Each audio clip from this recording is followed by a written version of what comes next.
Today's injury report is being brought to you by Cape Regional Health System and Dr. Kevin McHale. Cape Regional Health System and Penn Orthopedics, the best of both worlds for a healthier life. For an appointment, call 609-463-CAPE or visit caperegional.com/orthopedics. Dr. Kevin McHale, he's worked with a lot of professional sports teams up in the Boston area. He's a local guy, and he's with us now. As you know, it seems like, Doc, the sports gods say, you lose Wentz, but we'll give you Foles, but you're not getting Joel Embiid. I'm sorry.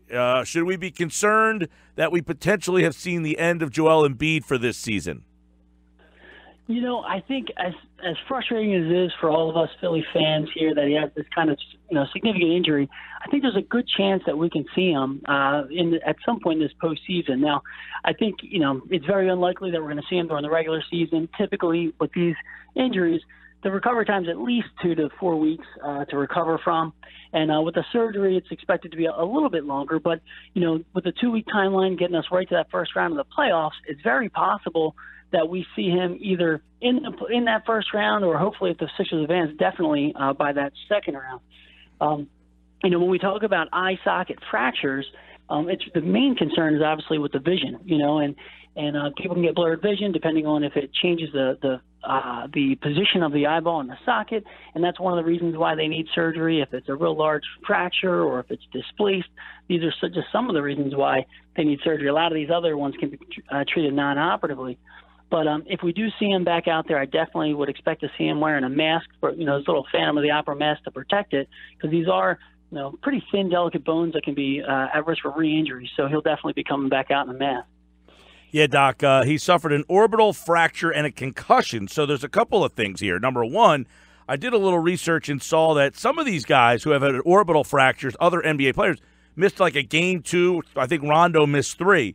Other guys missed up to 28 games, I saw. Etan Thomas missed 28 games. So it seems that if you need the surgery, that keeps you out longer than the guys who just kind of have the ability to get back without the surgery. And I guess that has to do with the swelling and how damaged that area is. So that's definitely right. There's a couple of reasons for that. First of all, the severity of the injury, is the most important thing, right? So if you didn't need the surgeries, chances are it's a much less severe injury. It's not displaced. The swelling's less severe, and typically the recovery time's much faster. The other thing is a lot of times you have to delay the surgery for some short period of time to allow that swelling to resolve. Then you do the surgery, and now there's more swelling that you have to wait for that to resolve and that recovery time. So it definitely delays the process.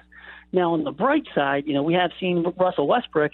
He had a surgery for a cheekbone fracture, a little bit similar to what Embiid's going through, and he was back in a week, and I think he put up a triple-double against the Sixers, actually, only missing 1 game. So there are some examples of these pretty fast returns.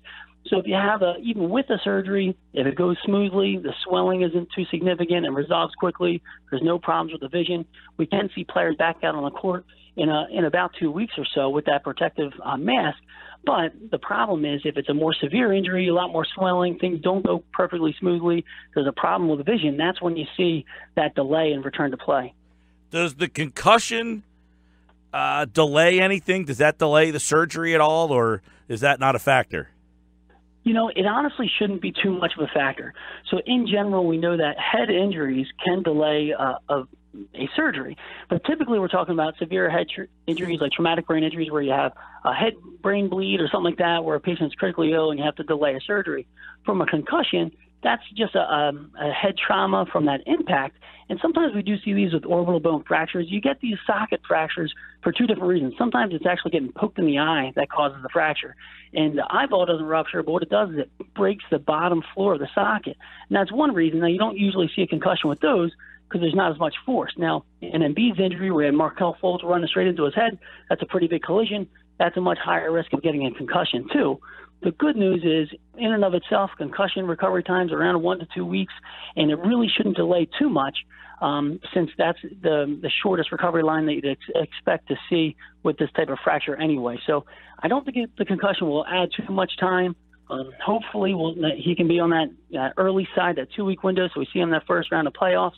But, we'll have to wait and see. Doc, since you're mentioning concussion, is there a difference in the field tests that they run at the arena versus what pops up in the hospital? Because initially they first came out and said, don't worry, it's not a concussion. And then they came out and said, well, no, actually, upon further review. Yeah, so that's a good, interesting question. So there's a couple of things that can change in your testing. Number one, the first sideline test you do, sometimes they're a little bit of an abbreviated test just to do a quick evaluation. But usually once you get in that locker room, and I know they did the locker room assessment test, they are a little bit more detailed. And typically they have a very high rate of picking up a concussion. I think the reports are about 96% success rate. Now, you'd say that's really, really high, but it still leaves you 4%. So there's some people that may show up as, no concussion, and really there is one. But also, more importantly, sometimes players' symptoms change. So a lot of the parts of the test have to do with the symptoms of the concussion. Do they have blurred vision? Do they have dizziness, poor balance, and coordination? And these things can change over time. So what can happen is if you do the test first, he may be able to pass it, and then a second test with some subtle changes in his performance all of a sudden makes him a positive test, and now we realize that he does have a concussion. So it could be a variety of whether they just happen to miss it, or if it was just a change in his symptoms. Do you know if the NBA protocol is different than the NFL? So all of the protocols are slightly different, but they're all based on the same concussion assessment tool. So every sport has a slight modification, and they do that to make it very specific for that sport.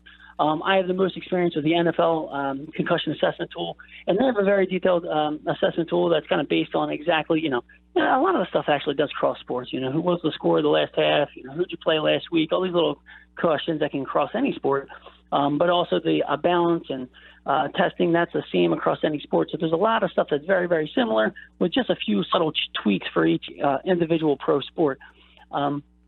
Although there are these subtle differences, it could be that maybe the NBA modification does make it a little less successful at picking up a concussion. That's possible. I think it's pretty unlikely that there's that much of a difference between these assessment tools. It might have just been bad luck that they missed it. Bad luck for sure. Now, Doc, when you hear that his eye was caved in, does that worry you that he might be out on the longer end of that 2 to 4 week time frame? Well, it's more, once you hear he needs the surgery, you kind of have an idea that there must have been some displacement of that fracture.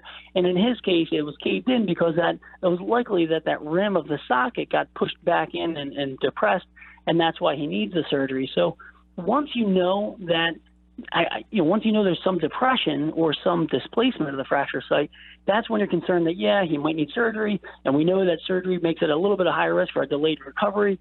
So, in general, displacement of the fracture, absolutely, you're concerned that this may not be that perfect scenario of return to play and missing one game in a week. We're likely looking at a minimum of 2 weeks. We'd love to see him in that first round of playoffs, but it's definitely possible it could be later. Today's injury report being brought to you by Cape Regional Health System and Dr. Kevin McHale. Cape Regional Health System and Penn Orthopedics, the best of both worlds for a healthier life. For an appointment, call 609-463-CAPE or visit caperegional.com. Dr. Kevin McHale, we appreciate giving us some insight on this unfortunate timed injury. Yeah, well, hopefully we see him out there the first round of the playoffs. We need our players out there. It's really exciting to see the Sixers doing what they're doing. No doubt. April 14th is when the playoffs begin. That would be 2 weeks, almost exactly to today. So, I guess we would be anticipating that he would be ready right at that 2 week mark. That's the hope. That's the goal. So let's see. All right, Doc. Appreciate it. All right, no problem. I'll talk to you guys soon.